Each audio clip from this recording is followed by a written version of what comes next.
Hey, good morning. Good morning.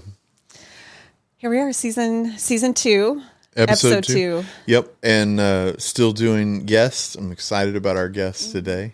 Yeah. As I was last time, but it's great to have an additional voice in the conversation. But it's even better when they're friends. Absolutely. It feels like a little bit like a party, and it's a Saturday, so we're relaxed, and who knows what's going to come out of our mouths here any moment. Only one thing missing for me, and that's coffee. Same. I got caught in traffic this morning, and it just wasn't going to happen. Yeah. That's unfortunate, but that's all right. I'll get it when I'm done. Yeah, I've got the mug, but it's just water, so that's probably You trying to trick your brain? Yeah, it's not working very well. Who we got this morning? Well, this morning we have our friend Eric Whitaker. Eric Whitaker, Who is currently the director of enrollment for Ivy Tech. Mm-hmm. Awesome. So higher ed, we met in higher ed. And so, yeah, glad to have you with us. Glad to be here. The band's back together. The band is back together. Well, part of it. Part of the band, but that's okay. Man, it is so good to have you on. I'm really looking forward to this. You and I have shared so many conversations about leadership and then just beyond that, how to be a good human being. All of that. I'm really looking forward to that, and then getting this idea of okay, how do I do that well when the task of my job is numbers oriented? Yes. Right. I mean, it changes the game.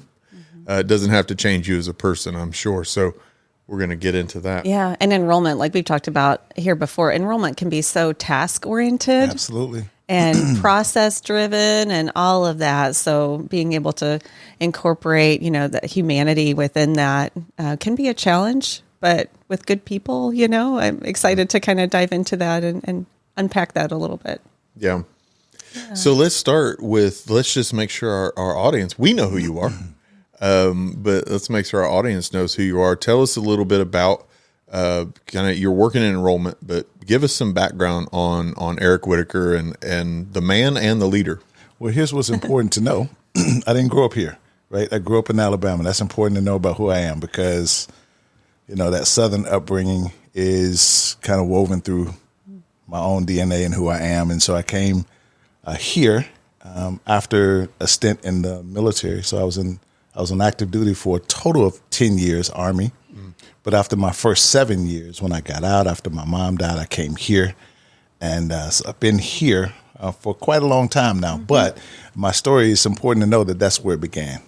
When I came here from Alabama, that Southern upbringing was there. And then laid on top of that was being in the military. So I had a strict upbringing, Southern upbringing. And on top of that, the regiment of being Army, Yeah. And so it was a lot. But, if you want to know who I am as a leader, that's kind of where it started. The discipline of the upbringing in Alabama, right? Laid on top of that, the regiment of being in the military, and it helped make me into who I am now. And as you said, we met in higher ed, and so I've been in higher ed for a while. This is my third higher ed position, third higher ed institution. So quite a bit, and they were all different. The first higher ed institution was a proprietary school. It's not around anymore, but that's one type, and it was enrollment and admissions, and so that's driven by the bottom line, And then I was in Christian higher ed, which again is supposed to be driven by the love of Christ and that kind of thing. And now I'm at just a public college. So, yeah. Yeah, it's good to get a little bit of that origin story. I'm glad you started there. I'm curious, totally off the cuff. I mean, is it hard for you to say Alabama and not follow that with Roll Tide? Roll Tide. Well, you were going to get a Roll Tide before I got out of this chair. Well, I was trying to set you up for one. So Roll Tide. I typically say Roll Tide, baby. And then the military experience and not only serving, thank you for your service, but you also worked as a recruiter. Absolutely, right? Army recruiter, yeah. And so your step from from that world into higher ed and the world of enrollment kind of fit that, right? You're like, hey, I know how to, get people involved. So that's an interesting jump there. Yeah, that was the reason. That was why I was qualified for that initial job in proprietary education, right? Because I had done Army recruiting, and so it was a natural fit. But it was a natural fit in as much as I knew the sales process. I knew how to find out what a person's interest was, and then offer them the features and benefits of whatever I'm selling, and then do a close. Overcome objections. Yeah. That's what that's the process. Similar process. Yeah. You guys know that process. Oh, we know it well. Absolutely. Know it well. You build But rapport you don't. and, It's interesting in higher ed and education, and maybe you have a different perspective on this, but to call it a sales process is like a dirty word. Absolutely. Like you don't talk about that really in education, because you're transforming lives through education, which is 100% absolutely true. However, there is a sales process to it, and you have to, you're matching those features and benefits and all that. So you can't get around it. You're right. It's a bad word in higher ed for some good reasons. Yeah. But the process is going to be the same. Right. It doesn't matter if you're selling cars or makeup or clothing or whatever. Yeah. I think that's why I like Daniel Pink's book, To Sell is Human, because it really is. We're all selling all the time. Yeah. Right? You're selling to your kids, you're selling to your church community, all the volunteers. You're selling, think about it, just trying to plan a night out. If you got something you really want to do, you're kind of selling it. So the process is something that really is human, but it does make sense why we draw the line there. For education, it should be something people are really saying, I want to do that. Yeah, and that makes a big difference. So what are some transformative moments for you, Eric, across your career, your life? You say, I can look back and say, this was a transformative moment for who I am and the way I lead. Yeah, there are a couple of them, right? So to know my story, at 17, I left Alabama, joined the Army. That's my first on-ramp into real leadership. And So young. it was so young, right? But here's what I saw right away. In the Army, I was active duty Army. Leadership went like this. You're in a squad. Your squad leader, if you're in a formation, your squad leader is to your right. The concept was, if you look down to the right, and if I'm the squad leader, if I'm there, you have nothing to worry about, because I'm taking care of you. I'm the person you get direction from. We've huddled. We've made a plan. And so no one can get to you. So the first sergeant can come, the commander could come, the brigade general could come. You look down this line. If I'm to the right, no one can bother you because I'm here. And it provides, John Maxwell says, leaders know the way and they go the way, right? You got to know the way. And if I'm there and we've huddled, we've talked, we've devised a plan, we know the way, then a leader, if he's there and he's present, it provides a certain amount of stability for the team, a certain amount of cohesiveness. And so that was transformative to me. It made me feel like, as the leader, that's what I want. I want people to be able to look to me and say, it's going to be okay. Yeah. We're in this together. I'm here. I'm present with you. I'm touchable. I'm accessible. And we're going to be okay. Now, there was a second transformative moment. It's a little different. I served in Desert Storm when I was in the military. We flew over to Saudi Arabia after it switched from Desert Shield to Desert Storm. So we flew into an active combat zone, right? It was a day old, right? Wow. And as the plane got closer and closer, they said to us that the area was under attack, okay? And panic started to go through the plane, as you would imagine. And in the military, you wear your rank on your sleeve, so you can look around and see who's the highest ranking person on this plane. But at that point, high-ranking people were panicking. Right. It was some of the senior non-commissioned officers who brought us back into the moment and said, put on your gear, check your gear. And it snapped us back into, remember your training? Yeah. Go back to the training and just go through this. And calm came through. Everyone began to do the things that they knew to do. Right. And that was, I'll never forget it, because I know some of the high ranking officers who were the highest ranking people on the plane, who could have, in a normal environment, when they walk in the room, everybody has to stand to attention. Right. But when they pass by, you must salute. But they, in that moment, were not the real leaders. The real leaders were the ones who could bring calm to that moment, bring us back to what the training had said. And I always thought, I want to be that leader who can just bring that level of calm and, assurance that we're in this together. We know what to do. Let's get to the job. So never forgot those moments. Oh, that's that's incredible. Just just what a strong illustration of that leadership can come really from any level. Absolutely. And you need those higher ranking leaders for that serves certainly a purpose. But that true leadership can come from any level, any rank. And that had to be something to reconcile. It's interesting, the two transformative moments that you've chosen to share are kind of opposite ends of a spectrum, right? In one way, you look to the guy that has the rank. Yes. Because as long as he's there, I'm okay. And then the other example is the real leadership came from someone who doesn't have position. And how have you reconciled those two things in your leadership when you have position? Yeah, well, I did have to understand that in the military, there's a way, right? There's a way that it's done. And because you wear your rank on your sleeve, everybody can see visibly who is the highest ranking person. But my other experiences with leadership, for example, I like to think that my leadership spans several sectors, right? Military is one, that was the first one. But then in corporate America, leadership is, now the influence is being wielded by, I can take your job. This is about the money. You must do what I say, or at the end of the week, you may get a pink slip. Sure. Right? And that's a different way of wielding influence and leadership.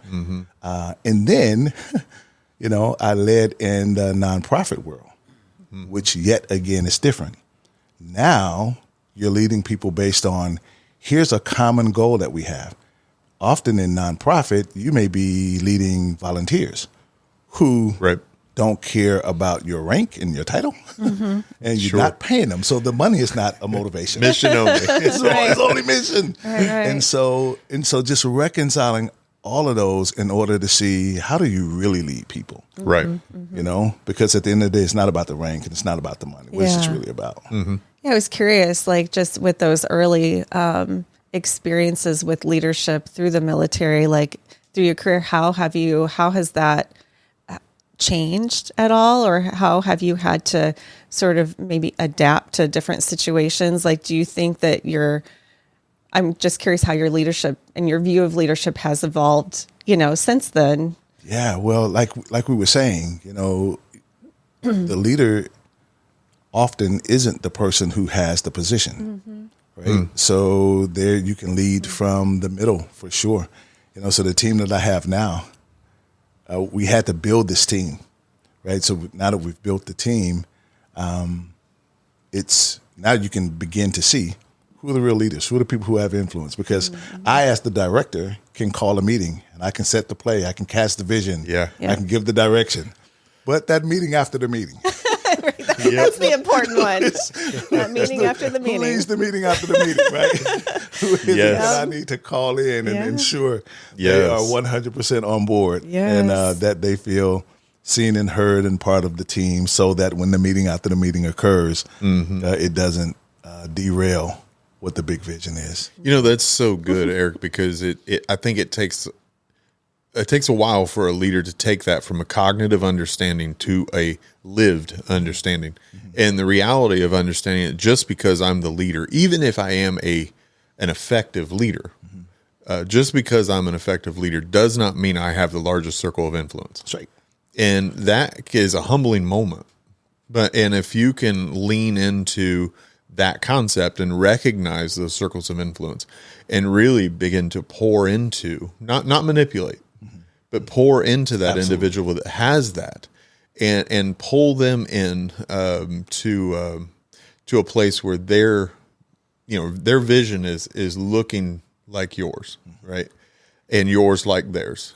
It really does help a team function, because circles of influence in teams are a dynamic that if you don't acknowledge it, it will run you, right? Come on. Yeah. So, yeah, I appreciate you saying that. I was sitting here thinking, we've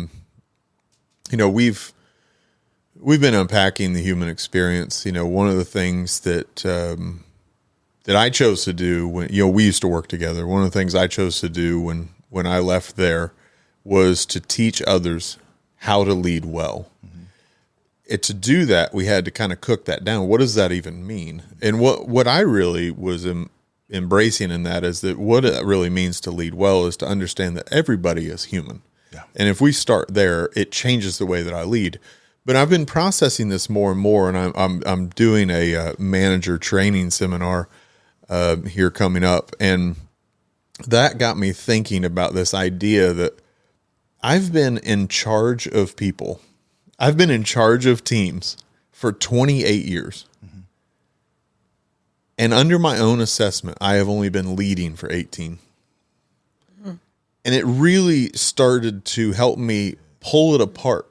And I think there's something in this that I recognize in you that I want to kind of push down that path.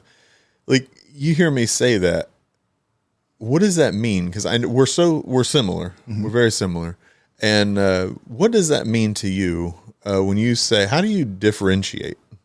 What does it mean to be in charge of a team? And what does it mean to lead a team? What is the difference? Yeah, well, what's been going through my head since you've been talking is, it's been said that if you want to go fast, go alone. But if you want to go far, go together. And that's good. When you can, but at first, it is the harder way. Right? At first, it is the harder way. And you're doing things that seem as though you are marking time or spinning wheels or not really progressing, because you are taking the time to really get to know those who you labor among, right? Really know them. So what does it mean to the difference between managing and leading? To lead, you really, I believe, need to get to know the people around you, to really get to know them. And that takes time. Yeah. When as you bring this back to, for example, what I do, which is run an enrollment team, every semester there are numbers. Yeah. And just because this isn't proprietary education, this is still the business of education. We need those numbers, and we have big numbers where I work now. For fall, we enrolled 15,000. Wow. Well, the number was 14,900 and something. Yeah, that's a big number. That's a big number. But and so the point, though, and because it's a real point, the people who I work for, they want that number. And then not next semester, they want it this semester. Right. It's that necessary. To, the big wigs in my building work on the second floor. I work on the first floor. So I talk one language when I'm on the second floor. So you got second floor language. Is that what you're saying? But then I live on the first floor, so I have to come back down there and live. And they don't want to hear, oh, I want us to do a ideogram or a disc, or I want to do a team building, because that number needs to happen. So it may seem like you're doing things that's not directly impacting the number right away. But boy, if you really want to lead, that's what we're talking about, right? Maybe the difference between managing and leading. If you really want to lead, I think, or you really want to push into the human experience, then you must know people. Yeah. And make them feel as though they are seen and heard, and they're part of the team. They can speak up. Their ideas will be implemented, right, to the degree that they can.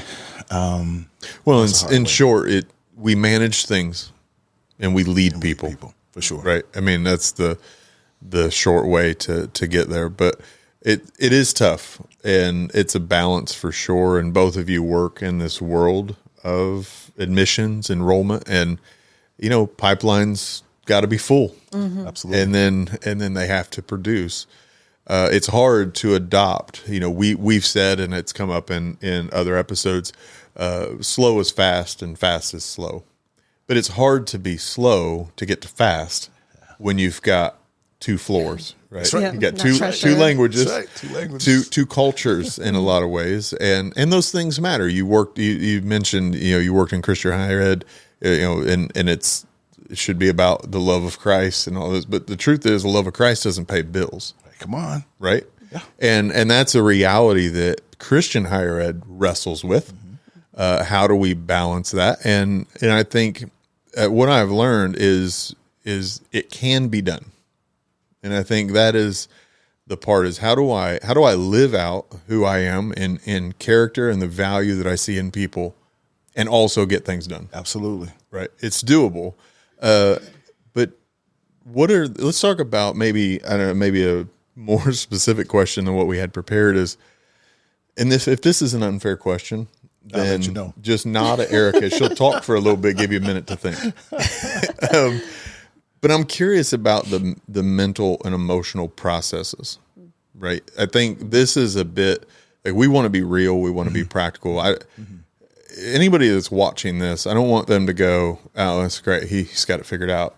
Like you don't struggle with some of this stuff. So can you unpack that? I mean, you have these, it's not a bipolar, but there's a dissonance there, right? On one side of your brain says, we got to hit this number. I'm going to get it talking to. Yeah. And the other side is I've got half the team who's struggling with seasonal sickness.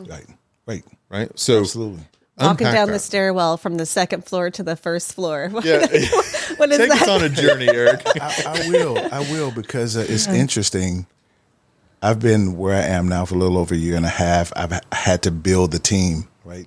I had to make a lot of hires, which is critical to this process of building a team, making the right hires.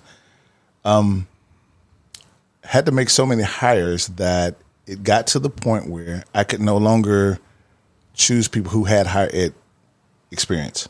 I had to choose people who had transferable skills, who could be coachable, who could adopt the mission and the vision of what we're doing, right? And then you get them on the team, and now you have to invest in them and that kind of thing, like we've been talking about. But let's be clear, people will let you down. Yeah. It takes a while, first of all, for people to realize that you're being genuine when you say, I care about you. I want to know you, and there's no smoke and mirrors. I'm not trying to manipulate. I really want to know, how are you? What journey did you take to get here so that I can know how best to invest in you? Or what is it about your background that makes you latch on to this vision? That not only takes a lot of work, but it takes some convincing. A lot of people are skeptical about genuine relationship because they haven't had it often.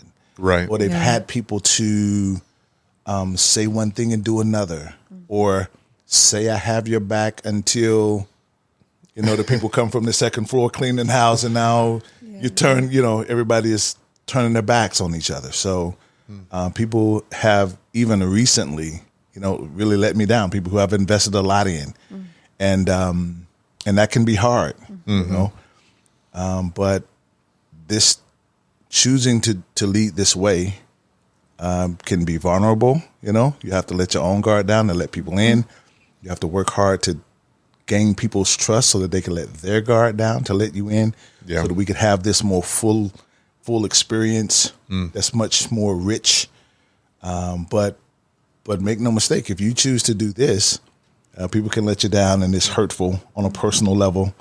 I've experienced that recently, but you have to really be dialed in to know that I used to say, as a believer, if you're going to love people the way that I believe Christ would have you to love them, it's going to feel and look as though at times people are walking over you. And if you can't take that, this probably isn't your way of doing it. That's an interesting comment, and I'm curious, like, why don't, beyond the faith component, because we've talked about this before, we certainly are with you in that, but I've met some really effective and incredible leaders who don't necessarily ascribe to a particular faith.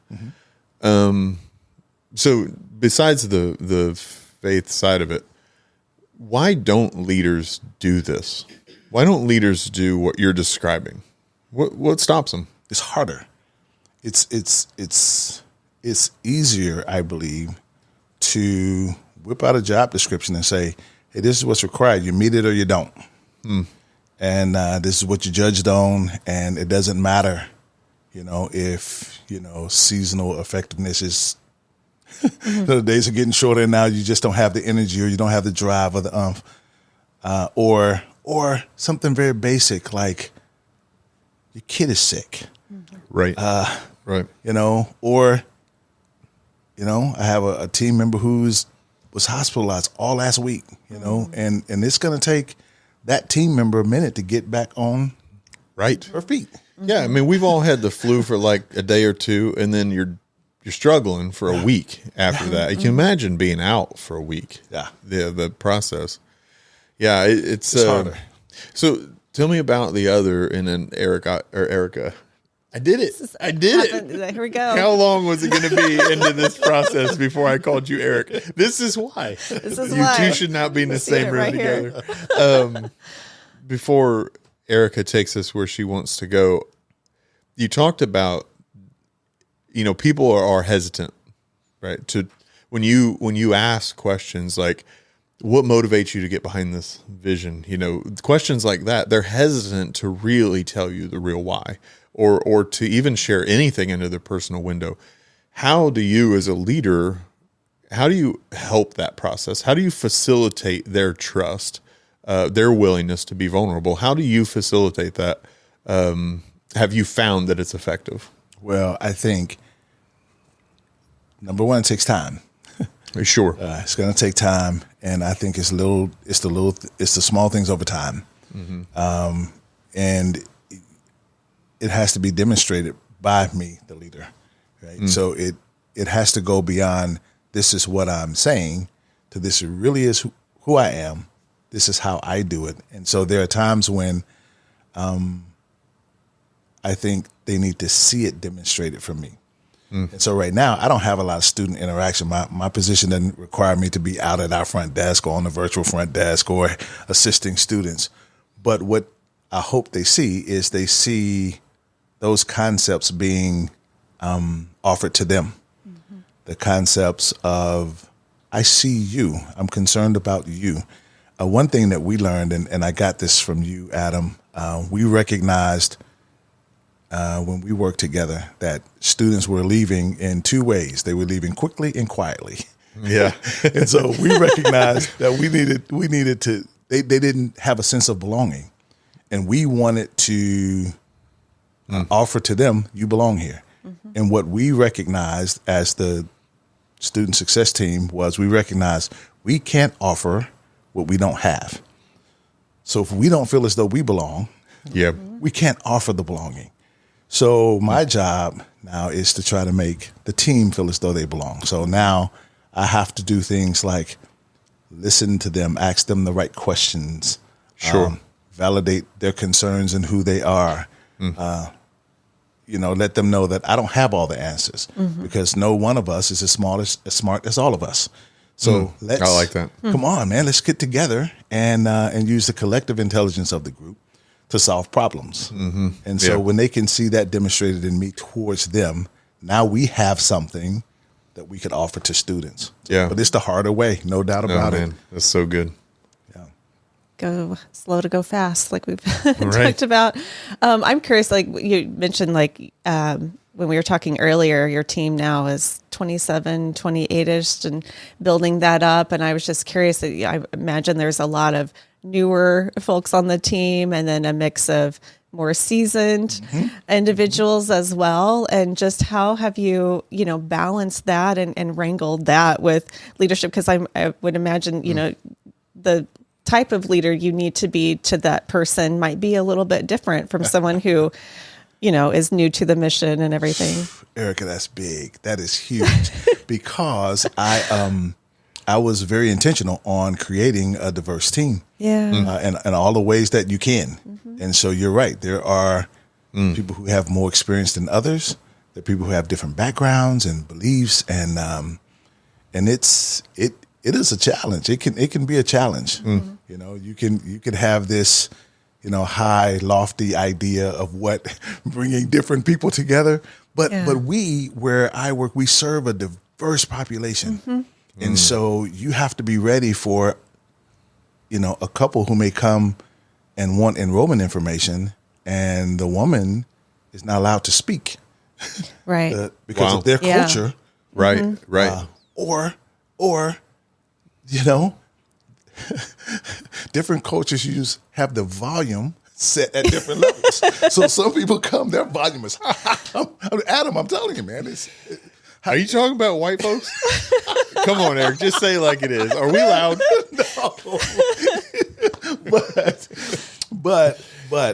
And so we have to be able to serve all of those people, and all of those people, you know, that sit on our side of the desk. It's hard to bring us all together. You know, you can be very idealistic about bringing different people together, and not realistic about the challenges that occur. I mean, everything from different generations, ethnicities, ages, beliefs, geography. You started that. Abilities. You started there today, right? Alabama, different than California. Yeah. Right. Yeah. It's so different. I love the words you use to build a diverse team in every way possible. Yeah. I feel like it's so many organizations we stop. Like, diversity is one thing in our brain, but diversity is so dynamic, right? And I show up to a room and I add value because my experiences and my environment and my upbringing brings something to that room that is valuable to the process. And that's why when we say, why lead humans instead of just stuff? It's because of that. You're missing out on such a rich experience. Your words, rich. I really like that, because you really are. We can show up and we can punch and we can do our 8 to 5. We can do that, but I'm going to spend more time with you than I'm going to spend with my family, than I'm going to spend with my friends. So let's make it really enjoyable. Like, let's really make it rich and have a great time. And to do that, who you are has to come into the equation. Because our job descriptions are pretty much the same. Right. So that doesn't make it interesting. But what does is when you believe different, or you were brought up different, or whatever. I love that you embrace that. I do. And, you know, I've spent a lot of time building this team, and now, you know, we're about to switch over into the new year, and now it's really time to be laser-like with our intentionality about how do we celebrate each other. You know, so monthly celebrations where people can come in and say, hey, in my culture, we do this, and that kind of thing. Or, you know, maybe you've seen me wear this. Let me tell you where that comes from. Or, I've seen society get it wrong so often when they view this. Let me tell you, at least from my experience, what that is and what that's about. And it's awesome. Really, really good. But it could, at the same time, it can cause some conflicts. When people are not intentionally trying to understand or put themselves in someone else's shoes, or just yield and suspend your own judgment for a moment. Just not forever, just for a moment. Just for a moment. And listen to a different perspective. And, you know, so that kind do you of feel thing. like you have to pull together the team more often, maybe, just to allow more conversations to happen and allow them to talk for sure more frequently? And Absolutely. Is everybody in person, or do you have remote individuals? No, we only have one person who is fully remote. Oh, okay. But I have about 4 that are part-time, so they're not always there. And then there's my team on the first floor. I have part of the team. On the second floor is another part of my team. And then out in Lawrence, I'm downtown Indy, but in Lawrence, another part of my team. So we're not always together, which is a challenge. Most of our times when we have team meetings, it's on Zoom. But then there are other times where we must be intentional for these very reasons, where maybe we're getting together and we're not talking enrollment or recruitment, or admissions. Yeah. We're just turning our chairs towards each other. And that's it. I love that. Yeah. Where it's, let's not talk about the business right now, but let's just get to know each other. Let's just talk as people, but it helps the business ultimately. Now that, Erica, is that it helps the business at the end of the day. At the end of the day. So it's worth it. And it's hard in enrollment. And I feel this all the time, like, oh, I gotta, we gotta stay focused on getting those numbers and stay on, stay on the task and do the things. But those moments of just being together absolutely make the biggest difference. Well, and to circle back to season 1, it cannot be done if you as the leader don't actually care about it. That's right. Mm-hmm. Absolutely. It just comes through, if you can pull a group together, but if you don't care about them, what you're describing won't actually happen. Agreed. It does start with caring, and that is a leader problem, right? I like to say that in my coaching as we get through these moments and they start balancing through this stuff and going, yeah, but this and this and this. I'm like, yep, but I don't have time. Well, that's a you problem. Come on. I love when I get the moment to set it up and say that, because I cannot, not the only thing, but one of the largest things I cannot abdicate as a leader is my care for another human being. Yeah, that's right. And if I don't have that, that is a me problem. Yeah. And there is no amount of coaching. Yeah. There's no amount of counseling. Like that has to be reconciled between you and the mirror. Yeah. And that's a tough thing. Agreed. So I'm sitting here thinking, Eric, why don't we hang out more? Like, honestly, I so enjoy. You should move to Indy. I should move to Indy. No, probably not. But so many of our conversations have had elements of what we're talking about, and I just so appreciate who you are as a leader. And I knew coming in, no matter what we asked, what you would bring would be valuable and not contrary to the human experience. Because that's who you are. Hey, thanks. I feel the same way about both of you. So it was easy to accept this invitation. Even if the cameras didn't work today, we would have just sat down and had a heck yeah. That's right. Well, we'd have had coffee if the cameras weren't working. But, Erica, we like to land on something practical. And there's so many practical nuggets that Eric brought today. So many. And I think that a listener can pick those out as they go. But there's something, Eric, you said that I really want to I'm going to say it a different way, but it's going to resonate with what you said. And so for you leaders out there, I will say this: to engage someone that you are leading that is different than you, generationally, gender, ethnicity, social economic status, whatever the case may be, their difference from you, know this: you do not have to sacrifice what you believe to listen. You just need to listen. And then when the conversation curtails, you can go back and reconcile your beliefs against what you heard. That's good. That's all it takes. Yeah. Someone very, very wise told me that. And I'll never forget it. It changed the way I interact with people. So with that, I think that's a wrap. Thank you, Eric, for being with us. It was incredible. Absolute pleasure to be here. All right. Thank you. Cheers. Cheers. Cheers.